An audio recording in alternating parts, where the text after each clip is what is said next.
Assalamualaikum warahmatullahi wabarakatuh. Selamat pagi, salam sejahtera untuk kita semua. Halo teman-teman semua, perkenalkan saya Kri Pratama Putra. Dan pada pagi hari ini kita akan membahas seputar hukum perdata mengenai akibat hukum perkawinan terhadap, maksud saya akibat hukum perkawinan campuran terhadap harta perkawinan. Nah, sebelum itu mari kita berkenalan dulu dengan teman-teman kita yang akan membahas topik kita pada hari ini. Yang pertama ada kakak Raisa Yamasa. Halo Raisa. Yang kedua ada abang Ananda Rafi. Kemudian ada abang Muhammad Fahimika.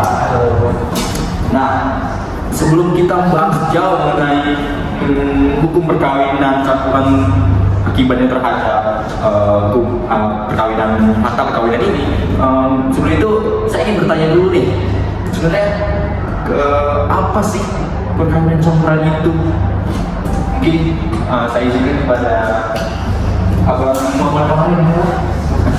Pengertian perkawinan campuran dalam undang-undang perkawinan diatur dalam pasal 57 yang berbunyi, yang dimaksud dengan perkawinan campuran dalam undang-undang ini ialah perkawinan antara dua orang yang di Indonesia tunduk pada hukum yang berlainan karena perbedaan kewarganegaraan dan salah satu pihak kewarganegaraan asing dan salah satu pihak kewarganegaraan Indonesia. Oh, gitu ya. Ternyata hukum perkawinan itu pengertiannya sudah diatur dalam undang-undang perkawinan seperti yang tadi. Nah, lalu memangnya apa sih akibat yang timbul dari hukum perkawinan ini terhadap harta perkawinan? Perkawinan seperti perkawinan campuran dan perkawinan yang dilakukan di luar Indonesia berkemungkinan yang kedua sistem hukum yang berbeda, sehingga terkadang ketentuan yang dipengaruhi sah atau tidaknya perkawinan tersebut serta akibat hukumnya perlu diperhatikan sistem hukum masing-masing mempelai. Baik-baik, seperti itu ya. Itu adalah hal-hal yang timbul akibat yang timbul dari perkawinan campuran. Maka timbul pertanyaan dari saya, lalu bagaimana sih kaitan perkawinan campuran ini berdampak pada harta perkawinan? Ini saya silakan kepada Kak Elsa. Jadi dalam undang-undang perkawinan, selain dimuatnya hal-hal yang terkait dengan perkawinan, itu juga mengatur tentang harta benda perkawinan. Bidang ini juga merupakan salah satu bidang hukum keperdataan yang mempunyai sifat sensitif dan potensi menimbulkan konflik. Karena itu, pengaturan di bidang ini tidak semudah pengaturan bidang-bidang hukum yang sifatnya netral. Salah satu contoh perkawinan percampuran yang mengajukan permohonan untuk menyelesaikan persoalan akibat perkawinan terhadap harta benda, yaitu perkawinan campuran antara Meli Anna, non warga negara Indonesia, dengan Harlan Walter, non warga negara Amerika Serikat, yang telah diputus dengan penetapan nomor 530-PDT-P-2015-PN-DPS. Oh, jadi begitu. Ternyata tidak semudah itu ya perkawinan campuran ini. Dan bahkan ada contoh kasus yang terjadi pada pengadilan negeri Denpasar ya. Kalau gitu, memangnya sebenarnya bagaimana nih ketentuan harta perkawinan menurut undang-undang perkawinan ini? Bagaimana Pak? Menurut Undang-Undang Nomor 1 Tahun 1974, apabila pihak suami pihak warga negara Indonesia, maka ketentuan hukum material berkaitan dengan harta kekayaan diatur berdasarkan hukum. Namun harta benda perkawinan campuran jika tidak dilakukan perjanjian perkawinan yang menyangkut harta perkawinan, maka harta perkawinan ini akan tunduk pada pasal 35 yang menentukan bahwa ayat 1, harta benda yang diperoleh selama perkawinan menjadi harta bersama. Ayat 2-nya, harta bawaan dari masing-masing suami dan istri dan harta benda yang diperoleh masing-masing sebagai hadiah atau warisan adalah di bawah penguasaan masing-masing sepanjang para pihak tidak menentukan lain. Selanjutnya, menurut pasal 36 ayat 1, mengenai harta bersama ini dapat dikelola bersama-sama suami dan istri, namun dalam setiap perbuatan hukum yang menyangkut harta bersama-sama harus ada persetujuan kedua belah pihak. Oh, jadi gitu ya Pak. Maksudnya kalau terkait harta perkawinan ini ternyata sudah diatur dalam undang-undang perkawinan teman. Lalu setelah itu bagaimana sih ketentuannya jika terjadi perceraian terhadap perkawinan campuran ini? Bagaimana Pak? Dalam hal terjadi perceraian untuk perkawinan campuran yang dilaksanakan di Indonesia maupun di luar negeri, apabila perceraian diajukan di pengadilan Indonesia, jelas syarat dan alasan perceraian berdasarkan ketentuan yang berlaku di Indonesia, yaitu dalam ketentuan Undang-Undang Nomor 1 Tahun 1974 dan Peraturan Pemerintah Nomor 9 Tahun 1995.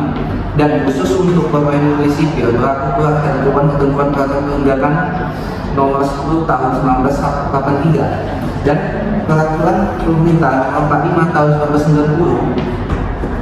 Akibat perceraian khususnya terhadap harta kekayaan, apabila harta perkawinan terjadi menjadi harta bersama, maka dengan perceraian harta bersama dibagi dua, harta suami dan istri. Apabila harta perkawinan terpisah, maka setelah perceraian harta sesuai dengan kepemilikan masing-masing. Oh, jadi ya berdasarkan dari apa yang disampaikan dari Bapak Fahri Menewan, ya kepemilikan kembali pada masing-masing ya Pak ya.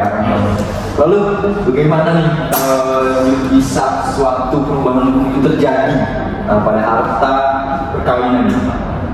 Terhadap perubahan hukum atas harta perkawinan, dalam azas-azas hukum perdata internasional ada dua sebab memungkinkan dimulai perubahan hukum atas harta perkawinan, yaitu satu, bagaimana negara-negara yang menganggap harta perkawinan berada di bawah lingkup status personal.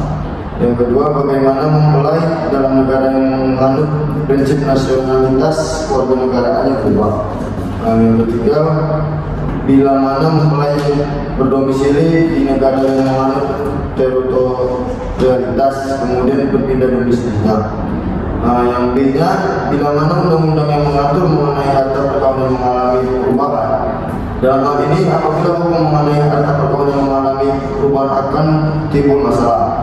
Apakah perubahan hukum tersebut berlaku surut atau tidak? Oh, jadi suatu perubahan hukum ini dapat terjadi ya, dan itu telah diatur dalam asas hukum perdata nasional ya. Ya.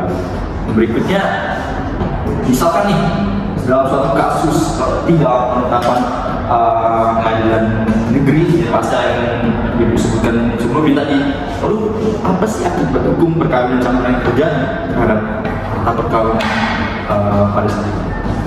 Jadi dengan adanya penetapan Pengadilan Negeri Denpasar nomor 563/PDT.P/2015/PN-DPS yang mengabulkan permohonan pengadakan perjanjian kawin setelah perkawinan, itu mengakibatkan adanya perubahan hukum terhadap perkawinan campuran antara Mary Ananun dengan Harlan Walter Nun atas harta perkawinan mereka. Penetapan Pengadilan Negeri Denpasar nomor 536/PDT.P/1915/PN-DPS mengakibatkan perubahan hukum terhadap perkawinan campuran atas harta perkawinan antara Mary Ananun dengan Harlan Walter Nun, yaitu yang semua percampuran harta atau harta bersama menjadi harta dalam perjanjian atau perpisahan harta. Akibat hukum dari perubahan hukum tersebut, itu yang pertama ada setelah keluar penetapan Pengadilan Negeri Denpasar nomor 534/PDT.P/2015/PN-DPS, suami istri dapat mengadakan perjanjian kawin di bawah tangan berdasarkan Undang-Undang Perkawinan Nomor 1 Tahun 1974 atau dengan akta notaris berdasarkan KUH Perdata.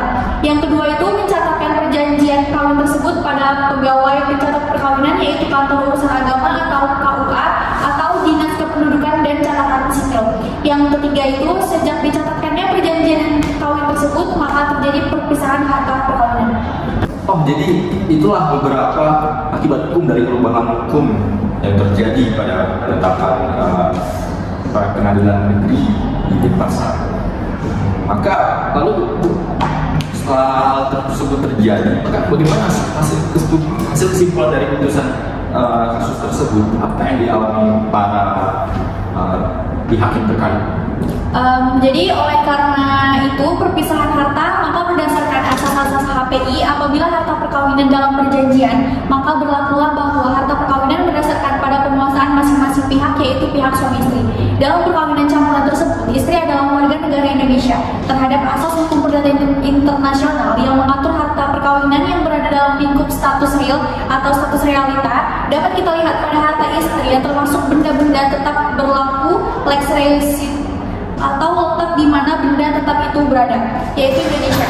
Istri Mary Anna tunduk pada hukum nasional. Sedangkan untuk Harlan Walterman sebagai suami berdasarkan peraturan pemerintah nomor 41 tahun 1996 tentang pernikahan rumah, tempat tinggal atau hunian oleh orang asing yang berkedudukan di Indonesia dan peraturan Menteri Agraria atau Kepala Badan Pertanahan Nasional nomor 7 tahun 1996 tentang persyaratan pemilikan rumah tinggal atau hunian oleh orang asing yang pada intinya menyatakan bahwa orang asing yang kehadirannya di Indonesia memberi manfaat bagi pembangunan nasional dapat memiliki sebuah rumah tempat tinggal atau hunian dalam bentuk rumah dengan hak atas tanah tertentu atau satuan rumah susun yang dibangun di atas tanah hak pakai atau tanah negara. Tidak dapat memiliki benda-benda tetap seperti rumah, tanah yang mempunyai hak milik dan hak guna bangunan. Sebagai warga negara asing, ia hanya dapat memiliki rumah, tempat tinggal atau hunian dalam bentuk rumah dengan hak atas tanah tertentu atau satuan rumah susun yang dibangun di atas tanah hak pakai atas tanah negara. Baik, ternyata itulah yang dialami daripada kedua pihak. Contoh kasus yang telah disampaikan ya, teman-teman begitu.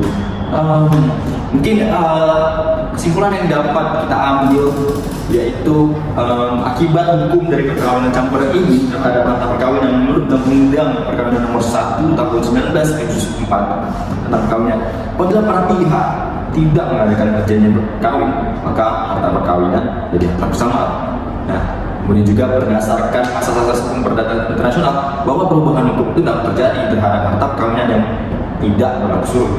Maka dalam mengabulkan permohonan perjanjian kawin setelah perkawinan yang berakibat adanya perubahan hukum, harta perkawinan yang semula harta yang bersama menjadi pemisahan harta dalam perkawinan. Sebaiknya hakim dalam pertimbangan hukumnya juga memperhatikan akibat hukumnya, terutama pada pihak lain atau pihak ketiga agar tidak dirugikan ya. Mungkin itulah beberapa hal yang dapat kita ambil dan telah disampaikan oleh teman-teman kita yang pada bahasan kita hari ini mengenai akibat hukum perkawinan campuran terhadap harta perkawinan. Ya. Baik, mungkin sekian hal-hal yang telah kami bahas. Nah, apabila teman-teman mempunyai kritik dan saran, boleh kami persilakan untuk sebagai pedoman kami melakukan pembahasan yang lebih baik ke depannya. Baik, berikut saya tutup. Wassalamualaikum warahmatullahi wabarakatuh. Dadah.